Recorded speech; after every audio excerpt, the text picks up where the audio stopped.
Почитувани граѓани, почитувани новинари.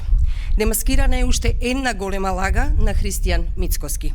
Се покажа дека со измами, со манипулации не може да се дојде до парламентарно мнозинство.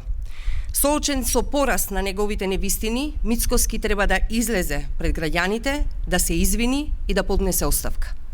Со денови Христијан Мицкоски го лажеше народот дека има ново мнозинство, го лажеше дека има 61 глас за недоверба на владата.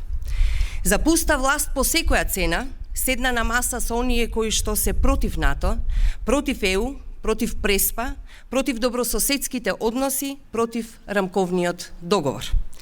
Без било какви принципи посакуваше дестабилизација, посакуваше криза, посакуваше враќање назад, рушење на постигнатото во однос на стратешките интереси на земјата. Наместо да се засрами, наместо да се извини, да понесе одговорност, Мицкоски и ВМРО ДПМН продолжуваат со невистини за наводно киднапирање на пратеник. Во време кога истиот тој пратеник јавно објави дека бил подзакани токму од опозицијата. Оние кои со меници држеа пратеници, денес полна им е устата со невистини. Затоа оставка.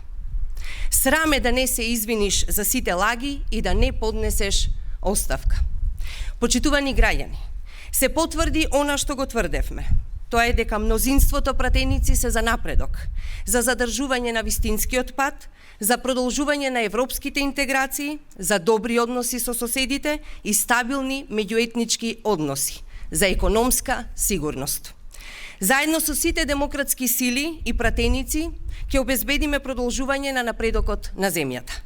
Деструктивните антизападни сили се поразени.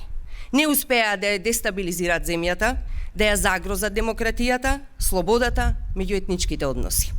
Стабилноста на земјата е обезбедена. Народот може да биде спокоен. Благодарам.